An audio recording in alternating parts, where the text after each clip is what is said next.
My husband, the love of my life for 46 years, was lying at the foot of the stairs, his body twisted in a way bodies just shouldn't be. And there was a stain, a terrible red stain spreading across the cold marble floor of my own daughter's house. A chill of pure terror ran down my spine, and in that instant, I knew my whole life had just shattered into a million pieces. I was on the sidewalk, a stranger's hand gripping my arm tight, when the sound of sirens ripped through the quiet afternoon. I'd just gotten there, my heart full, ready to surprise my daughter Kayla and my husband Marcus. I'd driven 2 hours from our home in Philadelphia. I barely had time to get up the porch steps when this man, a neighbor I'd never seen before, ran out of the house next door shouting, "Stop! Don't go in there! I just called 911. And 5 minutes later, the police were breaking down the front door, and I, ignoring all the warnings, ran right in, straight into the heart of my worst nightmare. But for you to understand why, in that moment, I was so dead sure of who the monster was, why my heart filled not just with pain, but with a killing rage, let me introduce myself properly. My name is Bernice Washington. I'm 70 years old. I live in Philadelphia, Pennsylvania, and I'm a retired school principal. My whole life was built on 2 things, my love for Marcus and my ability to read people. And I thought I was good at it, until that day. The sirens got deafening, and in seconds, 2 Philadelphia PD squad cars screeched to a halt, blocking off the street. I could barely breathe. The neighbor, an older black man, solidly built with eyes that were wide with a frightening urgency, wouldn't let go of my arm. "You can't go in there, ma'am," he repeated, his voice a low, deep rumble. "I'm telling you, it's bad." My heart was hammering against my ribs like a trapped bird. "That's my daughter's house," I said, my voice cracking. "My husband's inside, Marcus." I tried to pull away, but his grip was like iron. "The police are here. Let them handle it." "What did you hear?"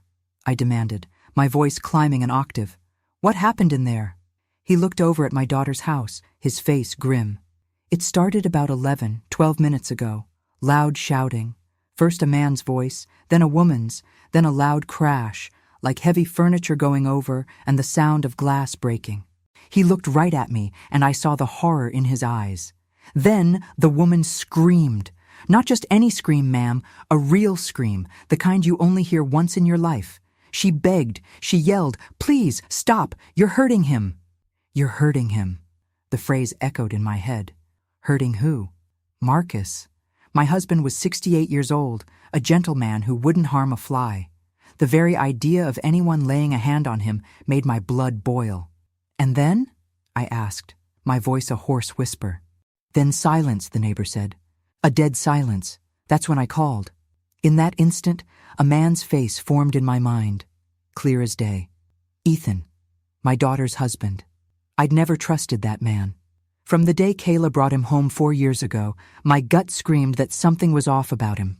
He was white, from a wealthy mainline family, and he had this smug little smirk, like he was in on a joke the rest of us simple folk weren't smart enough to get.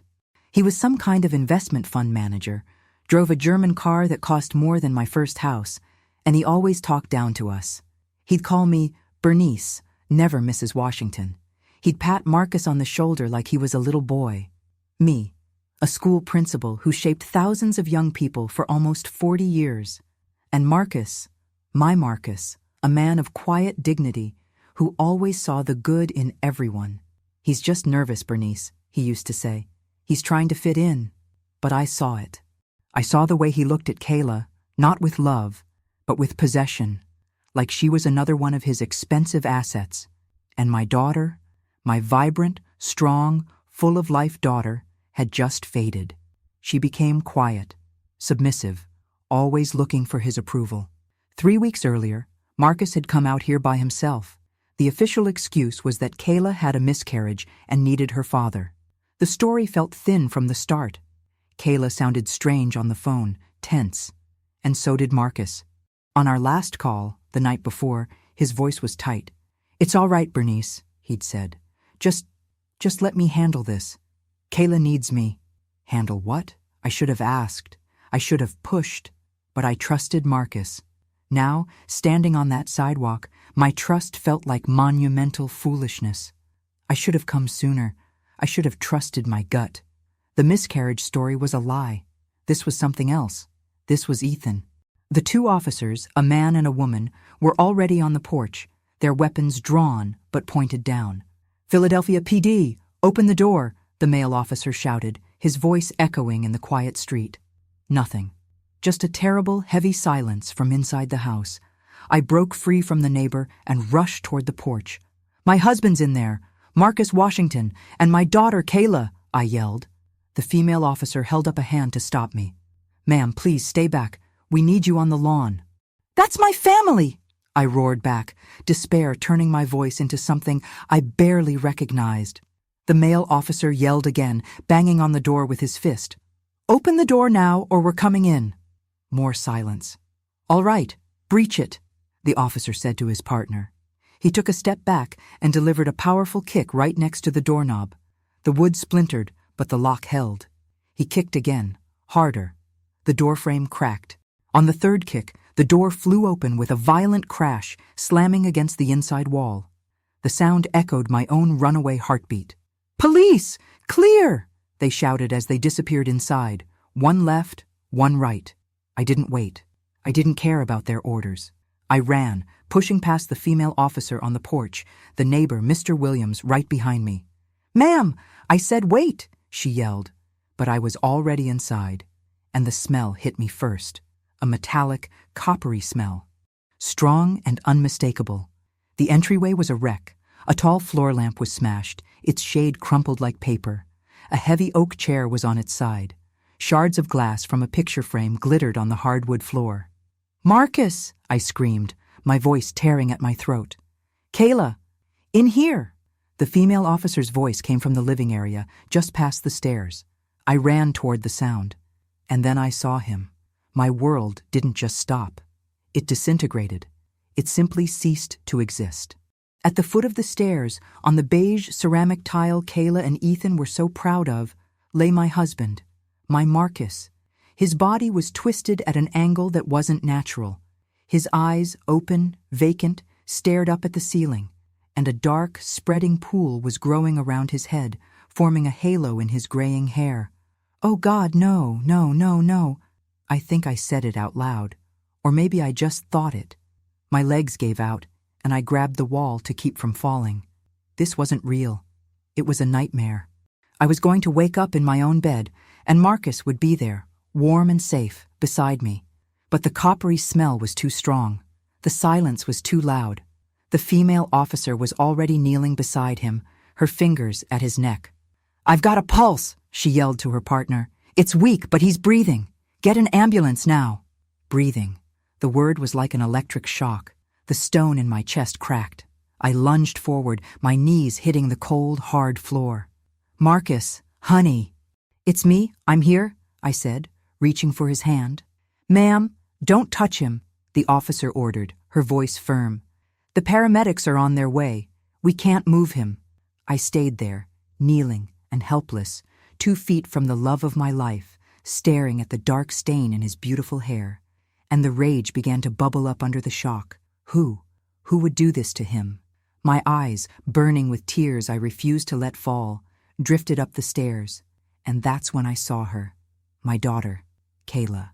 She was huddled in the corner of the second-floor landing, her knees pulled to her chest, her face buried in her hands. Her whole body was shaking with violent sobs. "Kayla!" I cried out, my voice finally finding its strength. "Kayla, what happened? Are you okay?" She lifted her head. Her face was a mask of terror and tears. She didn't look at me.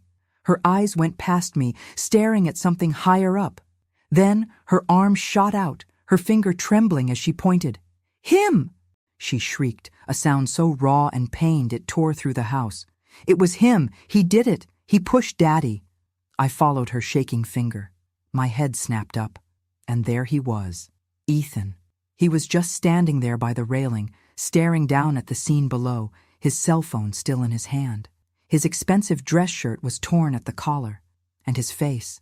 Even from a distance I saw it. Angry red scratches, 3 of them, running from his left temple down to his jaw. Defensive wounds. My God. Marcus had fought back. My 68-year-old husband had fought for his life against this animal. "Police, show me your hands," the male officer roared, his weapon now out of its holster as he took the stairs 2 at a time. Ethan didn't even seem to hear him.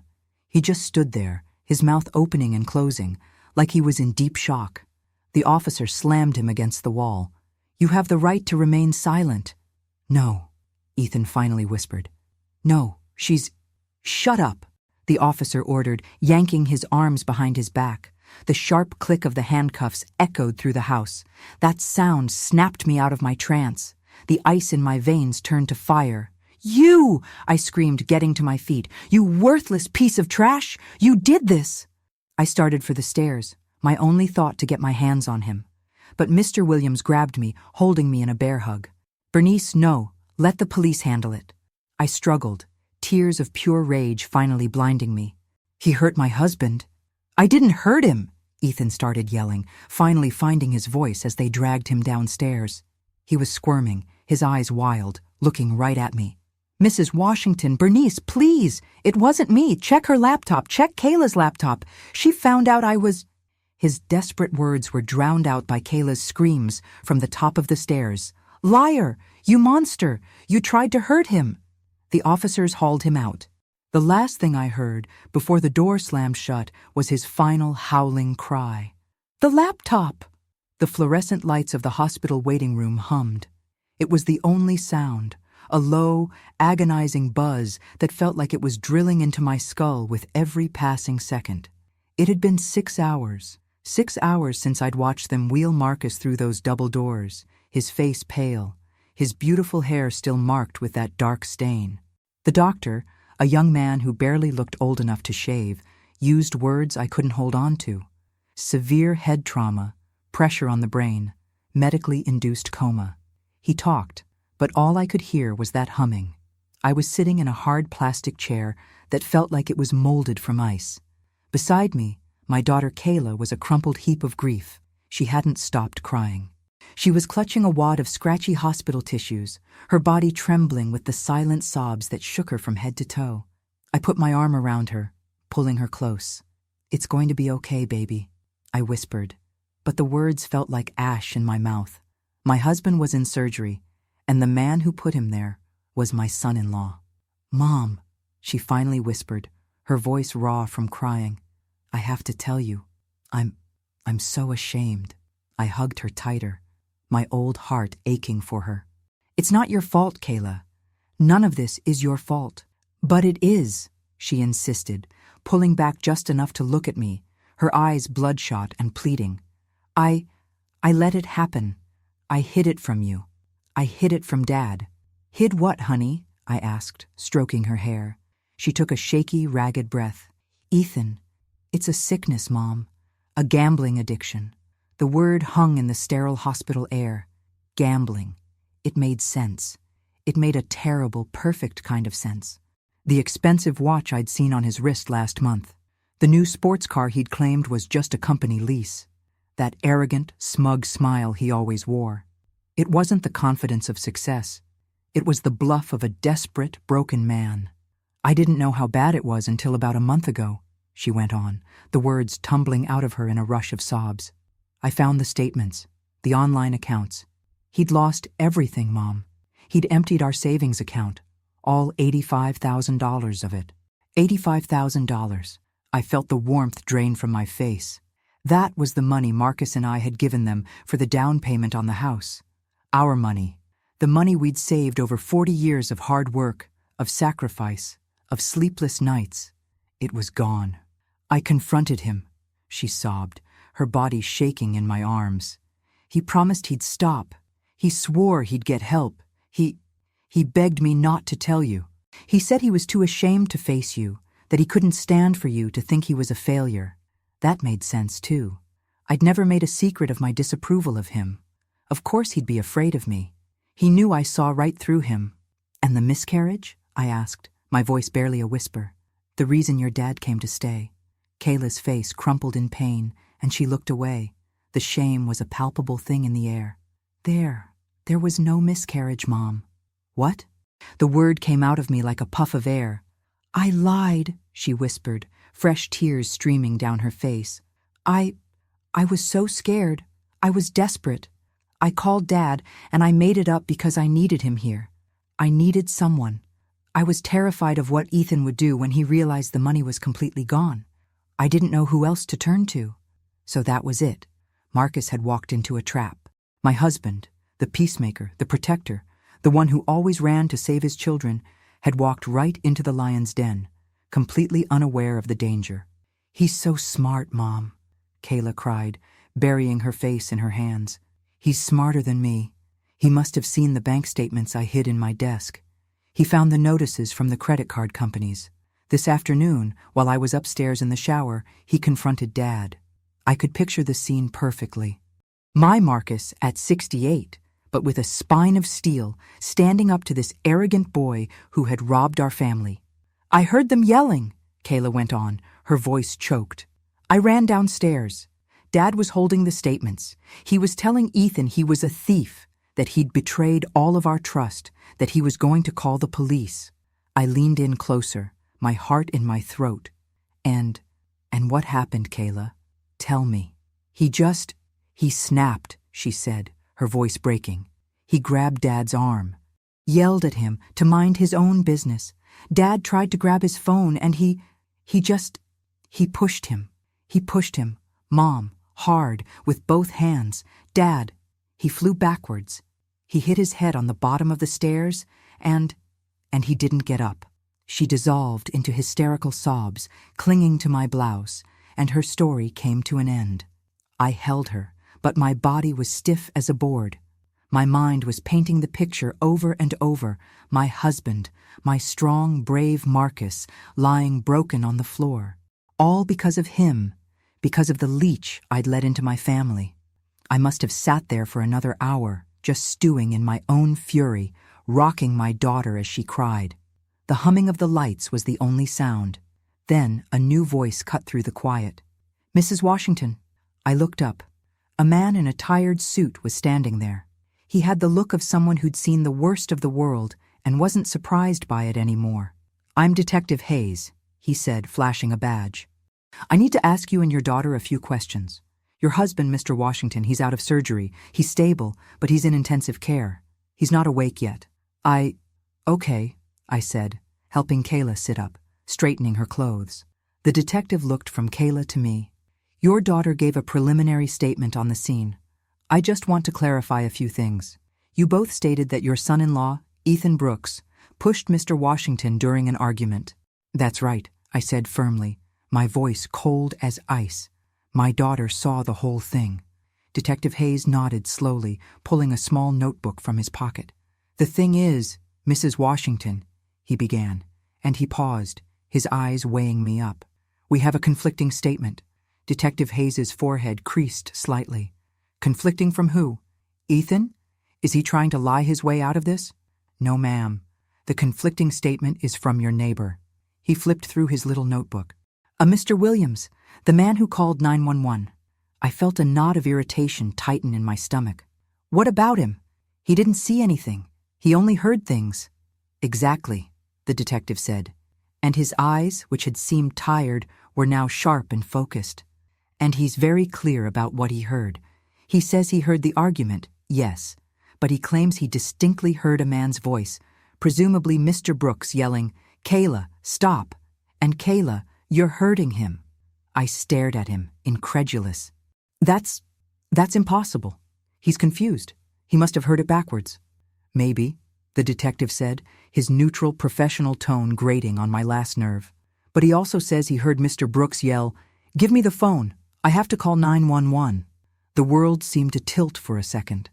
The picture I had in my head, Ethan, the raging monster, didn't fit with a man desperately trying to call for help. "He's lying," I said, my voice hard. "He's trying to protect Ethan. Why? I don't know. But he's lying." "I don't know why he'd lie, Mrs. Washington," the detective said calmly. "He's a decorated Army veteran, has no connection to your son-in-law, but there's something else." He paused, and his gaze shifted to Kayla, who had suddenly become very, very still beside me. Her sobs had stopped. "We ran a background check on Mr. Brooks," the detective continued. "He's clean, not even a speeding ticket. No history of violence, nothing. Zero." He looked at Kayla again. "Your daughter, on the other hand, she has a sealed juvenile record, an assault charge from when she was 16. She broke another girl's arm in a fight." I shot to my feet, the plastic chair screeching in protest. The ice that had been forming in my veins was back. "Now you listen here, detective. What are you implying? Are you actually trying to blame my daughter? My daughter who just watched her father almost get murdered? That was over 20 years ago. She was a child. Children get into fights." "Ma'am, I'm just laying out the facts," he began. "No."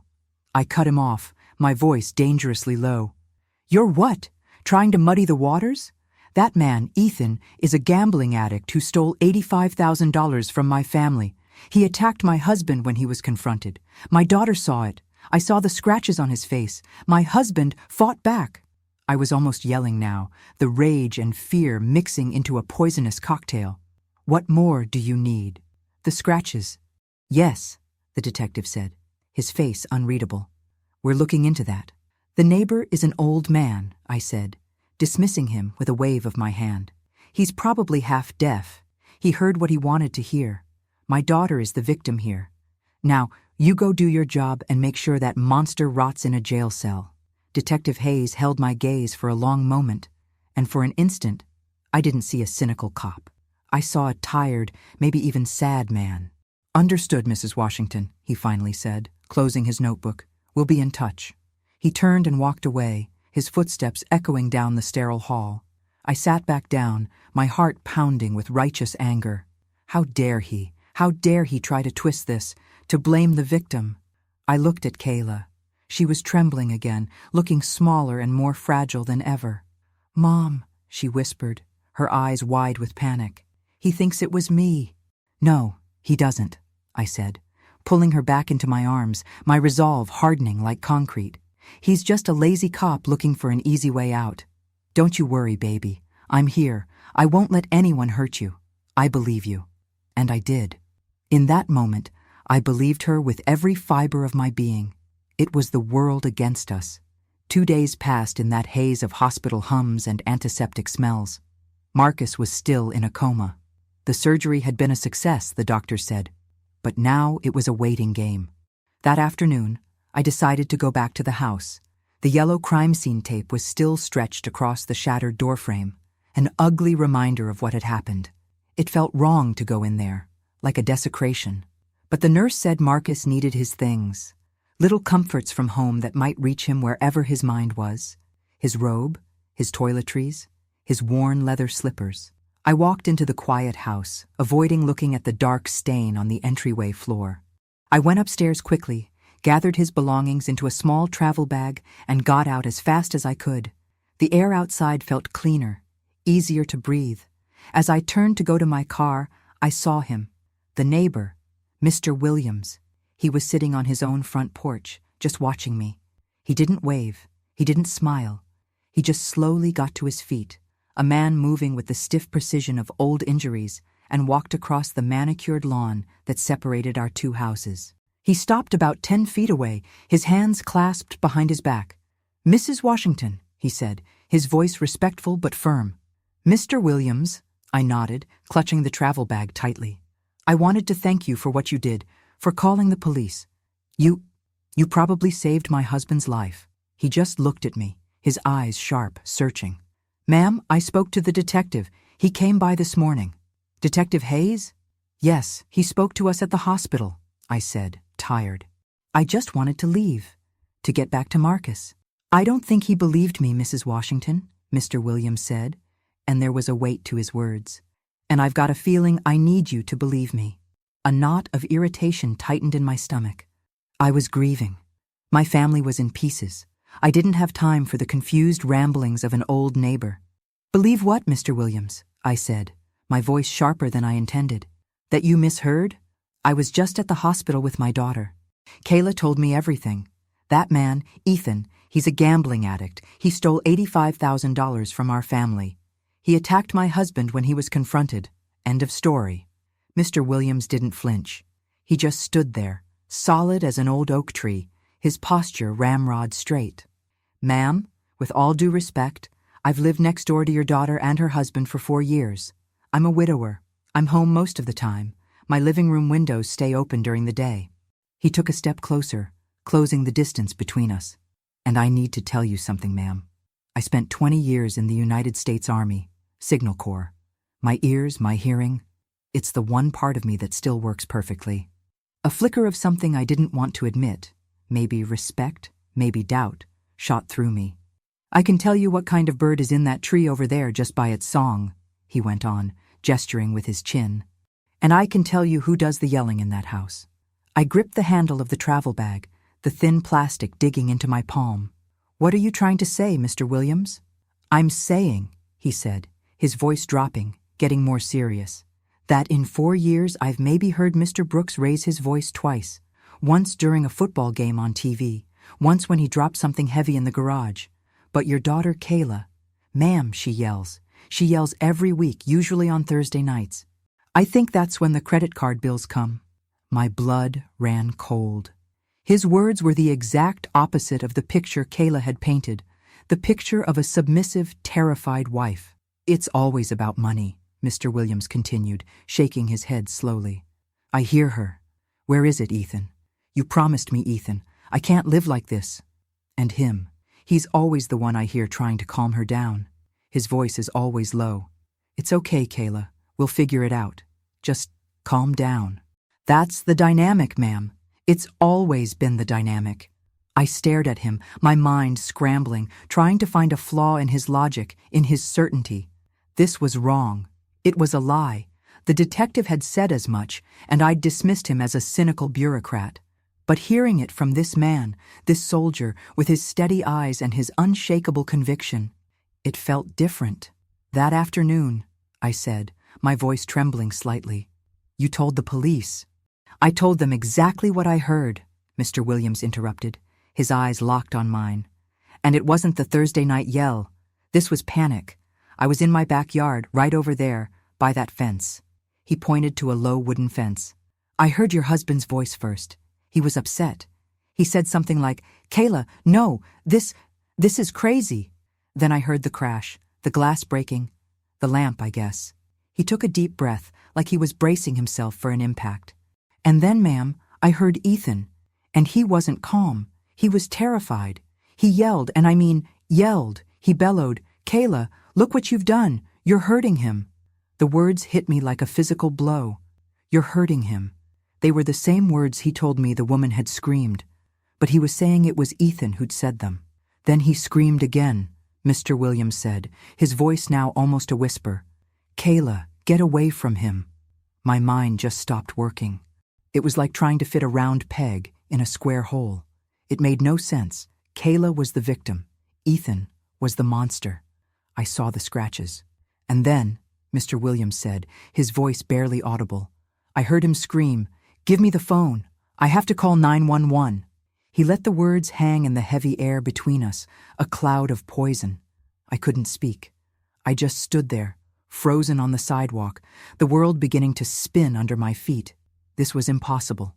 "Ma'am," Mr. Williams continued. "That was maybe 30 seconds before the big fall. I heard the scuffle, the muffled sounds. Then I heard the sound a body makes, a heavy, awful sound at the bottom of the stairs, and the only person I heard scream, 'He pushed him,' was your daughter. After it was all over. I must have swayed, because Mr. Williams took a step forward and reached out a hand as if to steady me. That's not what my daughter said," I whispered, the words scratching my dry throat. "I know, ma'am," Mr. Williams said, and his face was etched with a sad, hard pity. "That's why I'm talking to you. I'm just an old soldier, and I've seen friendly fire before. I've seen people get confused in the fog of war, but I also know when someone is lying to save their own skin." He looked me right in the eye, and his conviction was so absolute it stole my breath. "Mrs. Washington, I truly believe you're protecting the wrong person. I drove away from my daughter's house, but I couldn't go back to the hospital. I couldn't go back to Marcus's bedside. Not yet. I just pulled over on a quiet side street, the little travel bag of his belongings on the passenger seat, mocking me with its simple domestic purpose. Mr. Williams's words weren't just a doubt, they were a poison. They'd seeped into my bloodstream and were now making their way to my heart, chilling everything they touched.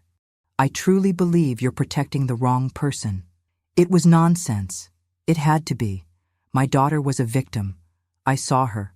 I held her as she sobbed. My husband was a victim. I saw him lying in that terrible pool on the floor. But my mind, treacherous, kept pulling me back to the cracks in the story. The detective, Kayla's juvenile record, and the unshakable certainty in that old soldier's voice. Kayla, stop. You're hurting him. Why would a stranger lie about something like that? And then, like a key turning in a rusty, long-forgotten lock, I heard Ethan's voice again. Not the arrogant man I despised, but the desperate man being dragged away in handcuffs, his face scratched. Check her laptop. Check Kayla's laptop. At the time, I dismissed it as the frantic raving of a guilty man, a pathetic attempt to shift blame, to muddy the waters. But what if it wasn't? What if, in that house full of lies, that was the one true thing said that day? I felt a deep, bone-marrow sickness. I was a school principal for 38 years. My job, my whole life, was built on seeing the foundation beneath the facade. I dealt in facts. I dealt in plans and structures. I couldn't just ignore the possibility that the foundation of my own family was rotten. My mother's heart told me to protect my daughter at all costs. But my gut, that part of me that had survived decades of school boards and teenage drama, was telling me I was a 70-year-old fool who'd been looking at the wrong blueprint all along. I couldn't go back to that hospital until I knew. I needed facts, not feelings. The next morning, I drove to downtown Philadelphia. I didn't go to our family lawyer, a man who'd known us since Kayla was a child. I couldn't. I went to a new office, a name a colleague from the school board had given me years ago, whispered with a mix of fear and admiration. Adrienne Vance. She had a reputation for being a shark in a silk blouse. She didn't deal in family sentimentality. She dealt in assets, fraud, and the cold, hard truth. I needed that. I walked into her sleek, modern office, all glass and chrome. I must have looked exactly like what I was, a grieving, broken, desperate old woman. "Ms. Vance," I said, my voice surprisingly steady. "My son-in-law has been arrested for the assault of my husband. My daughter, Kayla, is the main witness. She's a wreck." I paused, letting the well-constructed lie hang in the air. With her husband in jail and her father in a coma, she's in no shape to handle her affairs. She needs help. I need you to protect her. I need you to get a clear picture of her finances, to secure her assets. I leaned forward, adding the final touch. Her husband was a gambler. I need to know the extent of the damage. It was the perfect cover. A worried mother, stepping in to protect her traumatized daughter's estate. Adrienne Vance just nodded, her eyes sharp and analytical, giving nothing away. "To do that, I'll need your daughter to sign a power of attorney. It will give us temporary, full access to her financial records and personal electronic devices. She'll sign anything I put in front of her right now," I said, the weight of my own betrayal beginning to crush me. And she did. That afternoon, in the sterile quiet of the hospital room, next to the bed where Marcus still slept, Kayla signed the papers without even reading them. Her tears smudged the ink of her signature. "Thank you, Mommy," she whispered, gripping my hand tightly. "You're the only one I can count on." The words felt like a shard of glass being pushed slowly into my heart. I just smiled, a smile that felt like a plaster mask, and told her to rest. It took Adrienne Vance less than 24 hours. I was at home, sitting in the dark of my kitchen, unable to sleep, when my phone rang the next morning. The screen glowed with an unfamiliar number. I answered it. "Bernice," her voice said. She didn't use Mrs. The tone was cold, direct. "You need to come to my office." She paused. "Now." The line went dead. I sat in that same stark modern chair in Adrienne Vance's office. The air conditioning was freezing, or maybe the chill was coming from inside me. Adrienne didn't offer me coffee. She didn't offer condolences. She simply slid a thick stack of bank statements across her polished glass desk. The sound of the paper gliding on the glass was the only noise in the room. You hired me to find out how much damage your daughter's gambling husband did, she said, her voice flat, devoid of emotion. You were right about the damage, Bernice. You were just wrong about who was holding the hammer. I looked down at the papers. My hands, resting in my lap, were shaking visibly. They were statements from Kayla and Ethan's joint savings account. It was pages and pages of withdrawals, dozens of them, in blocks of $10,000, $15,000, $5,000, all electronically transferred to offshore websites. Sites with tacky, flashy names: Slots Royale, Vegas Palace Online, Jackpot Junction. A total of $85,000 evaporated in less than 6 months. This is what he did, I whispered, the evidence confirming Kayla's story, and a wave of relief almost made me cry. I was wrong. Mr. Williams was wrong. No, Adrian said, and the single word was like a slap. I cross-referenced the timestamps. Every single one of these transfers was made from an IP address registered to your daughter's personal laptop. She met my eyes. Ethan Brooks was verifiably at his office in documented video-recorded meetings during every single one of those transfers. It wasn't Ethan, Bernice, it was Kayla. No, I said. The word came out as a croak, a wounded animal sound. No, that's not possible. She told me he was the gambler. Adrienne leaned forward, her eyes merciless, without an ounce of sympathy. She lied. And Bernice, that's not the only lie. She pulled out another file. You told me your husband was visiting because your daughter had suffered a miscarriage. I nodded, my mouth too dry to form words. I pulled the hospital and OB/GYN records for the entire Philadelphia metro area for the last 6 months. Your daughter, Kayla Brooks, has never been pregnant. There was no miscarriage. She's never been a patient. The room started to spin. The humming I'd heard in the hospital was back, but now it was inside my head, loud and distorted. The miscarriage was a lie, a complete fabrication, a cold, calculated maneuver to lure Marcus. Then why? I stammered, the question tearing at my dry throat. Why did Marcus go to her? You tell me, Bernice, Adrienne said, her tone cutting. Why does a compulsive gambling addict who just lost $85,000, the exact amount you gave them for their down payment, suddenly need her father to come visit? The truth hit me with the force of a punch to the gut, knocking the wind out of me. She didn't call him for comfort. She was luring him. She was setting him up for more money. My husband, my Marcus, hadn't just stumbled into a family argument. He'd been summoned to his own ambush. Adrienne wasn't done. She turned her laptop monitor toward me. The screen glowed with a digital cruelty. Ethan's last frantic words, she said, almost scornfully. Check the laptop. He was right, Bernice. You should have checked. On the screen was an email chain between Kayla and Ethan, dated the week of the incident.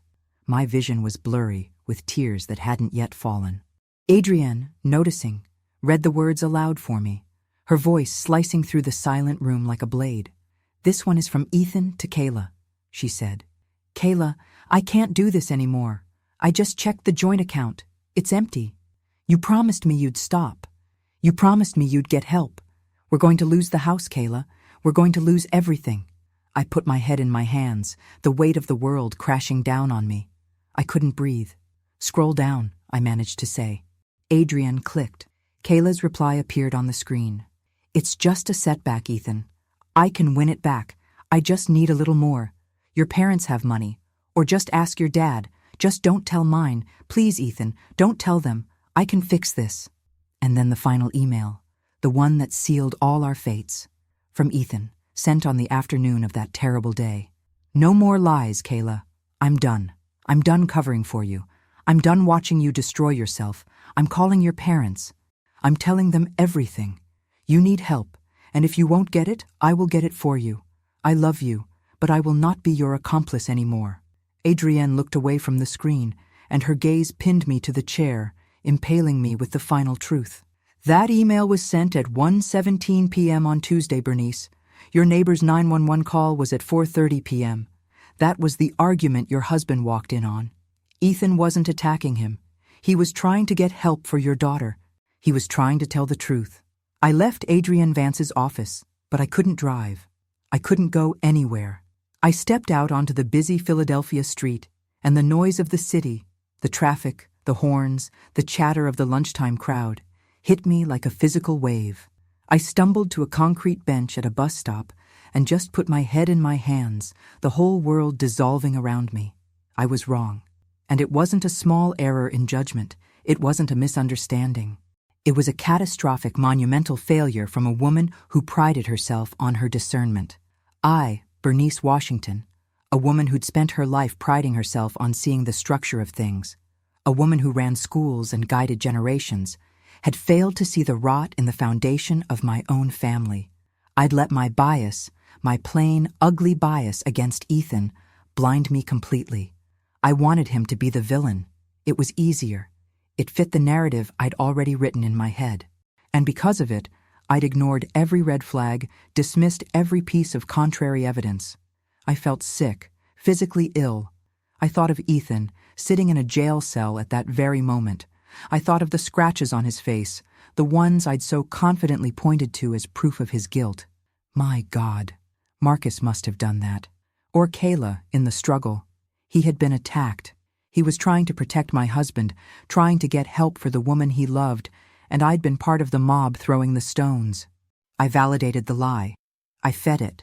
I handed it to the police on a silver platter. He was the only one telling the truth. And I, in my arrogant blindness, had helped my daughter, the true architect of this ruin, to frame him. The shame was a physical thing, so thick I felt like I was suffocating right there on the sidewalk. My phone vibrated in my pocket, making me jump. The vibration felt like an electric shock through my numb body. I fumbled for it, my hands shaking so badly I could barely hold it. The caller ID read, Hospital of the University of Pennsylvania. My heart stopped. I answered the call. Hello? Mrs. Washington? A calm nurse's voice said. It's Sarah from the ICU. Your husband. He's waking up. He's coming out of the coma. The doctor thinks you should come. Waking up. Marcus. I don't remember the drive. I don't remember parking the car. I just remember walking through the automatic doors of the ICU, the antiseptic smell enveloping me, my heart hammering in a frantic, terrified rhythm. What would I say to him? How could I look him in the eye, knowing what I now knew? When I reached the door to his room, I hesitated, and through the small glass window, I saw her. Kayla was already there. She was sitting in the chair beside the bed, her back to the door. She was holding Marcus's hand, gently stroking his hair. Marcus's eyes were open, just a sliver. They were fluttering, hazy with medication, confused, trying to focus on the bland white ceiling. Daddy, Kayla was saying, her voice a thick, soft whisper. Daddy, you're back. You're awake. Oh, thank God. Marcus made a small sound, a weak, dry groan. His eyes, clouded with pain and confusion, tried to find the source of the voice. Shh, shh, it's okay, Kayla cooed, squeezing his hand. You're safe now. I'm right here. Mom's here too. We're all here for you. I stood in the doorway, my feet nailed to the linoleum floor. I was frozen, watching the performance, and it was masterful. She was the loving, devoted daughter, her voice trembling with what anyone else in the world would mistake for relief and love. Marcus's eyes moved slowly, finally landing on Kayla's face.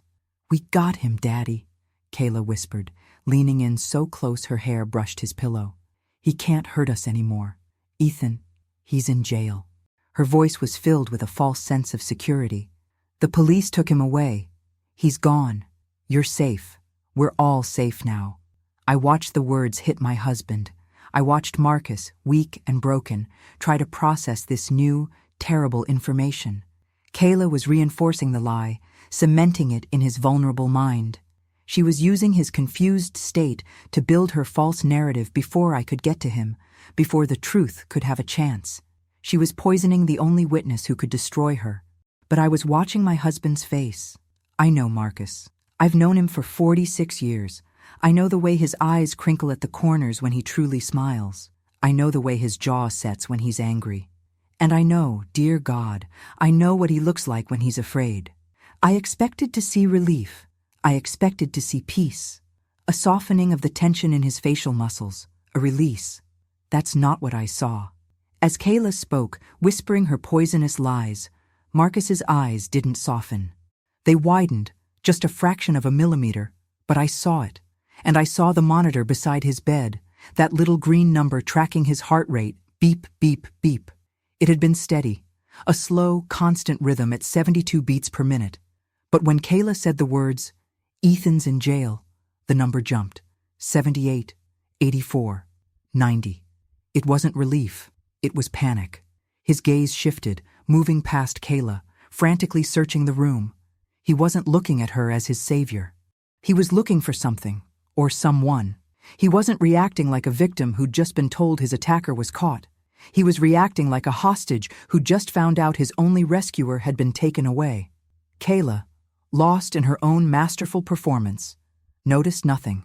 She was too busy playing the part of the devoted daughter, stroking her father's hand and whispering soothing words that were, in fact, veiled threats. "It's okay, Daddy. Just rest. I'll take care of you." I had to get her out of that room. Now. I stepped inside, forcing my voice to sound gentle, normal, a mother's concerned tone. "Kayla, baby, you look exhausted. You've been here for hours." She looked up, startled by my sudden appearance, her eyes wide. She quickly composed her face back into a tear-streaked mask of grief. "Mom, I can't leave him." "You need some coffee," I said. It wasn't a suggestion. It was an order disguised as concern. "You haven't eaten since this morning. You'll be no good to him if you collapse. Go down to the cafeteria, get a sandwich, get something warm. I'll stay with him. I promise I won't leave his side for a second." She hesitated. Her eyes darted from me to Marcus's face and back to me. I could see the battle in her mind.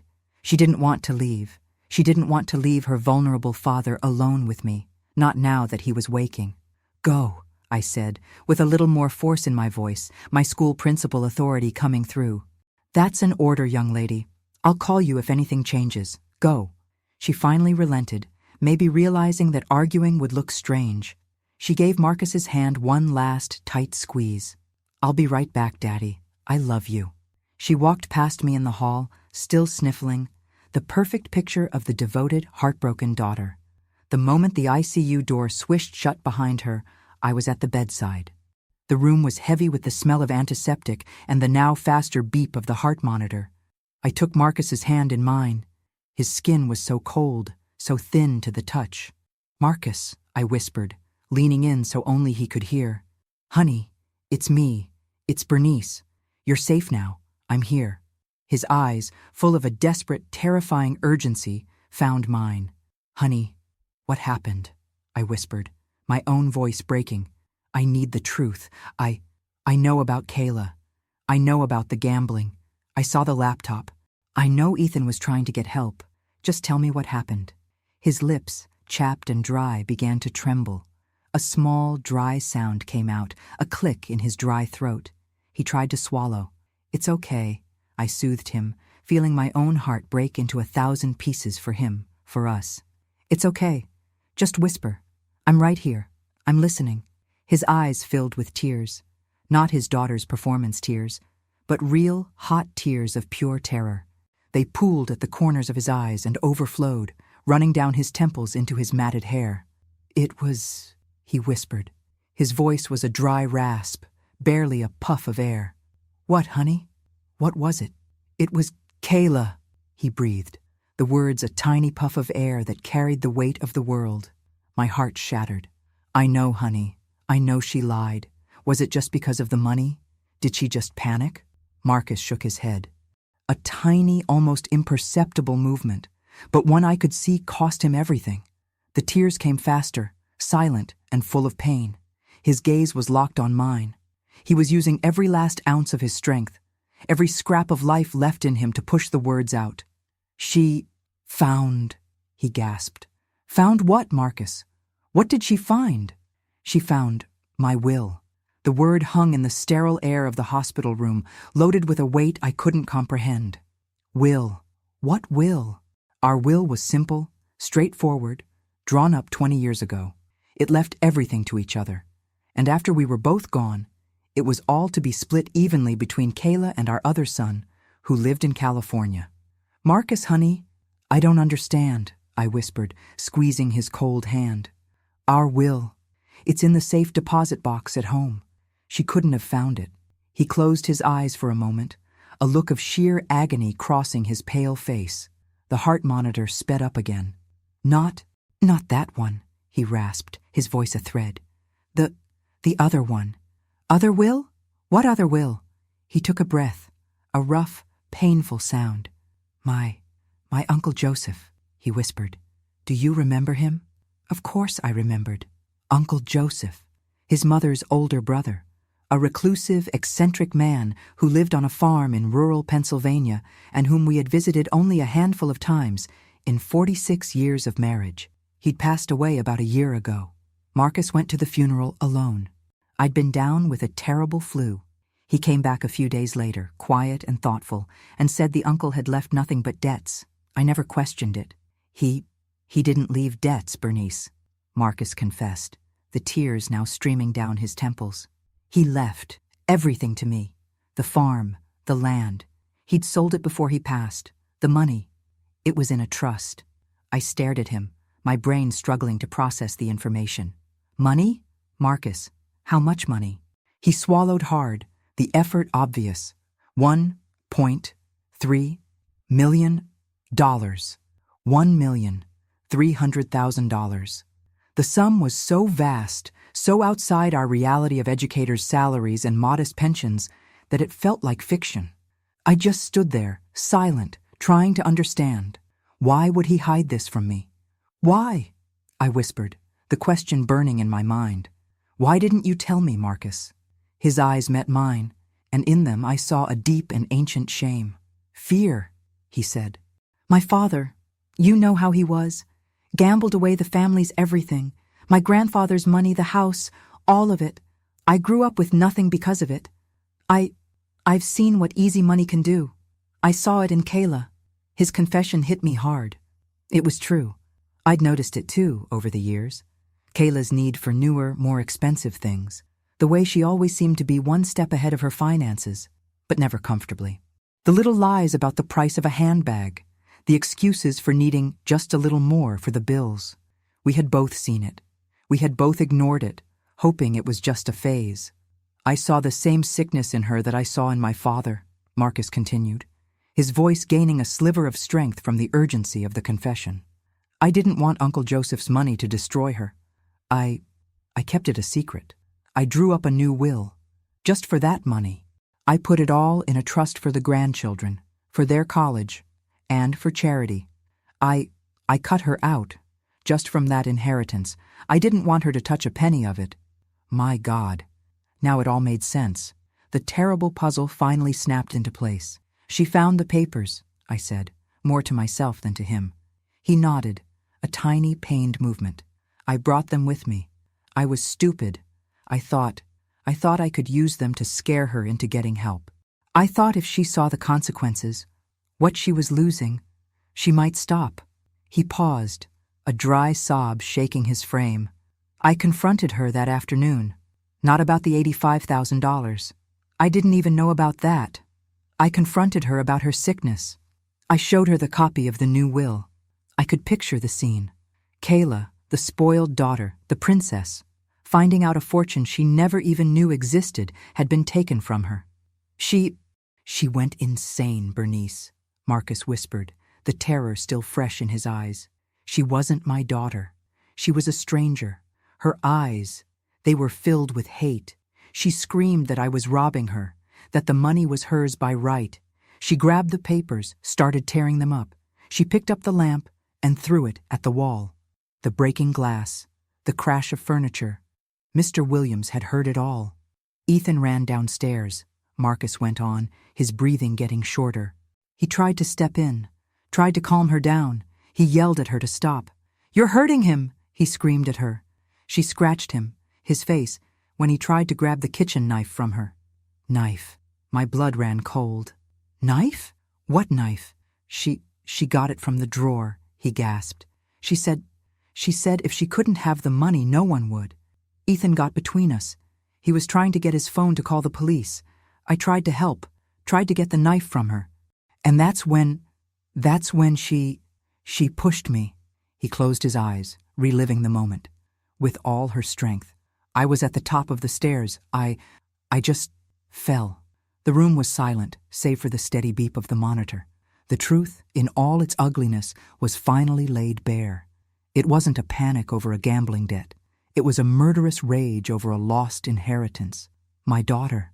My own daughter. The door to the room swished open. Kayla stood there holding 2 cups of coffee. "Mom, I brought you one," she said, a weak smile on her face. "Figured you could use it." Her gaze went past me and landed on Marcus. His eyes were open. He was staring right at her. Her smile froze. The smile on Kayla's face froze. For an instant, time seemed to stop. The coffee cups in her hands, me standing by the bed, and Marcus, his eyes open, lucid, and filled with a terrible truth, staring directly at the daughter who tried to kill him. The beep of the heart monitor seemed deafening in the sudden silence. Kayla recovered first. The mask of the devoted daughter slipped back into place, but her eyes were sharp, calculating. "Daddy, you're more awake," she said, her voice falsely bright. She set the coffees down on a side table and rushed to the other side of the bed, grabbing Marcus's free hand. "How are you feeling? Mom was just taking care of you." She shot a quick, questioning glance at me. "What did you tell him?" I held my ground, my face a mask of neutrality that cost me every ounce of self-control I possessed. I couldn't let the rage show, not yet. Marcus didn't answer. He just kept staring at her, and in that gaze was everything. The betrayal, the pain, the fear. Kayla, realizing her charm wasn't working, switched tactics. She turned to me, the concern on her face a masterpiece of acting. "Mom, he seems agitated. Maybe we should call the nurse. Did you say something to upset him?" It was a trap. She was trying to paint me as the source of his distress. "I just told him that we love him," I replied, my voice calm and cool, "and that he's safe here." Just then, a nurse bustled in to check Marcus's vitals, breaking the tension. She asked us to step out for a few minutes. Kayla hesitated, clearly reluctant to leave me alone, but the nurse's authority was unquestionable. In the hallway, Kayla turned on me, the worried facade dissolving into irritation. "What were you talking to him about? He seemed fine until you got here." "I was talking to my husband, Kayla," I said, looking her right in the eye. "Something you seem to have forgotten how to do." Before she could retort, my phone vibrated. It was Adrian Vance. I excused myself and walked a few steps away. "Bernice," Adrian said, getting straight to the point. "Ethan's lawyer got him a bail hearing for tomorrow morning. But the DA is opposing it strongly, using Kayla's statement and the severity of the injuries as their main argument. If Marcus can't testify, Ethan's likely going to stay locked up until trial." My heart sank. Ethan, the innocent man, rotting in a cell while the real culprit was serving coffee. "Adrian," I said, my voice low and urgent, "things have changed. Marcus is awake. He told me everything. It's worse than we thought." There was a pause on the other end of the line. "I see," Adrian said. "That changes the game. Listen to me carefully, Bernice. You can't go to the police yet. Marcus's word, in his condition, against Kayla's, the victim and eyewitness, won't be enough. They'll think he's confused or that you've influenced him. We need more. We need Kayla to incriminate herself." "How do we do that?" I asked, desperation creeping into my voice. "We need an alliance," Adrian said. "Me, you, and most importantly, Ethan. He needs to know you know the truth. He needs to know you're on his side." That evening, I made the hardest phone call of my life. Not to Ethan, but to his lawyer, using the number Adrian had provided. I explained the situation. I said I had irrefutable proof that Kayla was the aggressor and Ethan was the victim. There was skepticism, then stunned silence. 20 minutes later, I got a call from a blocked number. "Mrs. Washington?" The voice was Ethan's, but it was stripped of all the arrogance I used to despise. It was tired, hoarse, and full of a painful caution. "Ethan," I said, and the words were hard to get out. "It's Bernice. I need you to forgive me. I was wrong. I know the truth. I know what Kayla did." There was a long silence on the other end of the line. I could hear him breathing, a shaky sound. "I believed her," I went on. the words tumbling out in a rush of shame. I let my prejudice blind me. I am so sorry. I am sorry for everything I did, for everything I thought. Marcus is awake, he told me. Is he okay? His first question wasn't about himself. It was about the man he tried to protect. He's going to be, I said, the tears finally streaming down my face. But he needs us. I need you. Adrian Vance says we need a plan. We need to expose her. She won't confess, Ethan said, his voice devoid of hope. You don't know her, Bernice. She'll lie to the very end. She'd rather watch the world burn than admit she's wrong. Then we'll make her react, I said, determination hardening my voice. We'll corner her with the truth until the mask comes off. The next morning, instead of going to the bail hearing, I found myself in the sterile conference room of Adrian Vance's office. I sat at one end of the long mahogany table. At the other end sat Ethan. He'd been released on bail that morning, thanks to a last-minute intervention by Adrian with the prosecutor, presenting just enough of our new information to create reasonable doubt. He looked thinner, haunted. There were dark circles under his eyes. The scratches on his face were starting to heal, physical marks of the lie that had nearly destroyed his life. The silence between us was heavy. Adrienne entered the room, closing the door behind her. Okay, she said, taking a seat at the head of the table. We have a very small window of opportunity. Kayla doesn't know Ethan is out yet. She thinks he's locked up and that Marcus is too weak to talk. She feels safe in her lie. That's where we get her. She looked at me, then at Ethan. Bernice, you're going to call her. You tell her Marcus has taken a turn for the worse and the doctors need to speak with the family immediately. Ethan, you'll be in the hospital room, waiting. Detective Hayes has agreed to be present, out of sight. He's still skeptical, but he's willing to listen. The alliance was formed. The three of us, the mother-in-law who hated him, the son-in-law she'd wrongly accused, and the ruthless lawyer who now bound us together. We were about to set a trap for my own daughter. What exactly do we do when she gets there? Ethan asked, his voice tense. Adrian looked at me, and I understood. The final blow had to come from me. We confront her, I said, my voice as cold as steel. We confront her with everything, the gambling, the fake miscarriage, the will, and we watch the real Kayla show up. The hospital room felt like a stage set for the final act of a tragedy. Ethan was sitting in a chair in the far corner, partially hidden by shadow, his face tense and pale. Marcus was in the bed, awake, but with his eyes closed, as if sleeping, just as Adrienne had instructed. The soft beep of the heart monitor was the only soundtrack. I stood by the bed, holding Marcus's hand, my own heart pounding a painful rhythm against my ribs. Outside the room, down the hall, I knew Detective Hayes was waiting, positioned to see and hear everything. I'd made the call 15 minutes earlier. My voice, coached to tremble with panic, informed Kayla that Marcus had had a setback, that the doctors were worried. She said she'd be there in 10 minutes. The door to the room opened with a soft click. Kayla rushed in, her face twisted into a mask of concern. "Mom? What happened? Is he okay?" she said, rushing to the other side of the bed, not noticing Ethan in the dim light. He had an episode. His pressure dropped, I said, letting my voice crack. "Daddy," she whispered, grabbing Marcus's other hand. "Daddy, can you hear me?" Marcus remained still. "Kayla," I began, my voice now steady, stripped of all emotion. "We need to talk." She turned to me, irritation flashing across her face. "Now, Mom, can't you see he needs us?" "He needs the truth, Kayla," I said. And then, right on cue, Marcus opened his eyes. He didn't look at me. He looked straight at her. Kayla took a step back, shock written all over her face. "He's awake.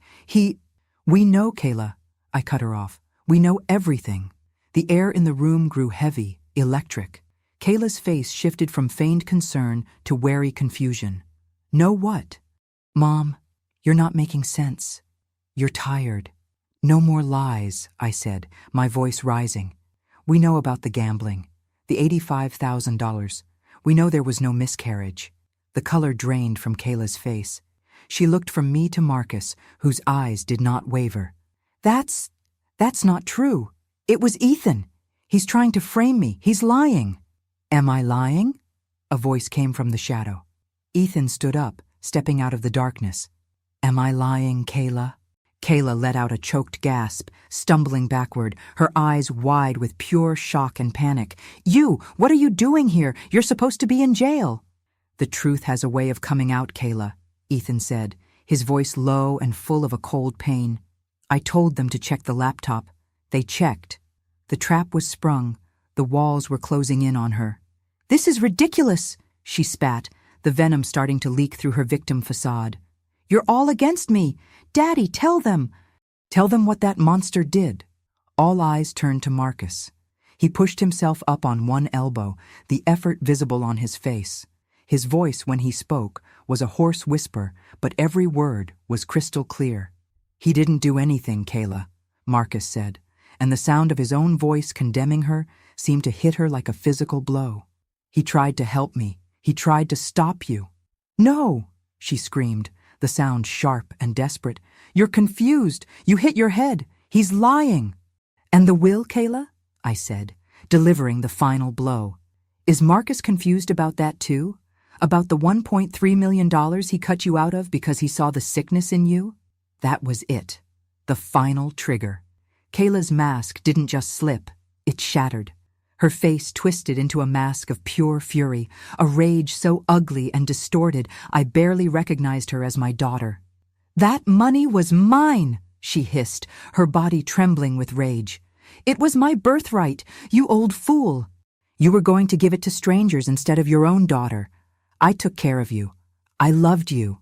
"You don't love me, Kayla," Marcus said, the sadness in his voice deeper than any ocean.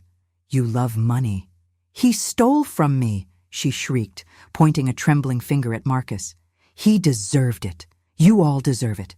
You think you can just cut me out after everything I've done?" She whirled on Ethan, her eyes blazing with hate. "And you were going to turn me in, you worthless traitor. I should have let you bleed." The confession hung in the air, ugly and irrefutable. She had admitted it all. The rage, the motive, the violence. The door to the room swung open. Detective Hayes stepped inside, his face a mask of grim professionalism, but I could see the shock in his eyes. Kayla spun around, and at the sight of him, her face crumbled. The fury evaporated, replaced by an animal panic. She looked around, trapped, her eyes darting frantically around the room. "Kayla Brooks," the detective said, his voice resonating in the quiet room. "You're under arrest for aggravated assault and attempted murder." The fight went out of her. She collapsed into a chair, her body racked with dry, desperate sobs. But they weren't sobs of remorse. They were the sobs of a gambler who had bet everything and lost. As they handcuffed her and read her rights, her eyes met mine. There were no more tears, just a cold emptiness and a hatred that chilled me to the bone. "This is your fault," she whispered. The words meant only for me. "I hate you." They led her away. The sound of her sobs echoed down the hall and then faded. I was left standing in the quiet of the hospital room, between my wounded husband and the man my family had almost destroyed. The battle was over. The truth had won. But I felt no joy, just a deep, aching void where my daughter used to be. Today, 3 years after that terrible day in the hospital, I live in a smaller, one-story house in a quiet neighborhood in the suburbs of Philadelphia. It's a house filled with light, with a small garden out back where I grow tomatoes and roses. Marcus is with me. His recovery was long and hard. He still walks with a slight limp, and his memory for small things, like where he left his glasses, has never been quite the same. But his heart, his goodness, his quiet strength, that came back stronger than ever. We talked, really talked, for the first time in years, about the secrets we kept and the fear that stopped us from seeing the truth in each other and in our own daughter. Kayla is serving her sentence of 15 to 20 years in a state penitentiary. She was convicted of attempted murder, aggravated assault, and fraud. For the first year, she would write me letters filled with rage and accusations. Letters that said I betrayed her, that I chose a stranger over my own blood. I read the first few, and every word was a knife. Then I stopped. There was no remorse in them, only the same selfish fury that drove her to push her own father down a flight of stairs. She lost everything she tried to steal, and so much more: her freedom, her future, and her family. Ethan divorced her while she was awaiting trial. He lost the house, the money, everything they had built together. But he wasn't left alone. In those difficult months after Kayla's arrest, as Marcus recovered, Ethan became a constant presence in our lives. He brought over dinner. He helped Marcus with his physical therapy exercises. He sat with me on the porch, in silence, while I cried. The animosity I felt for him turned into a deep shame, and then into a grudging respect, and finally into a genuine, deep affection. He's not my son-in-law anymore. He's my son. He, Marcus, and we've become a new family, forged in the fire of betrayal and rebuilt on the solid foundation of truth. He lives 10 minutes away and has dinner with us 3 times a week. I learned the hardest lesson of my life at 70 years old. I learned that prejudice is a blinding poison, that it makes us see monsters where there are none, and ignore the real danger right under our noses. I learned that unconditional love doesn't mean blind love. To truly love someone sometimes means loving them enough to see the truth, no matter how ugly it is. And I learned that sometimes the family you choose, the family that proves loyal in the darkest of times, is stronger and more true than the family of blood. And you, what would you have done if you discovered a secret that changed everything you believed about your family? Write in the comments what city you're listening from. And if you enjoyed my story, please leave a like on the video so I can keep bringing more stories like this. Thank you for your kindness. On the screen, you'll see other stories I'm sure you'll enjoy. Click on one to watch. Oh, and don't forget to subscribe.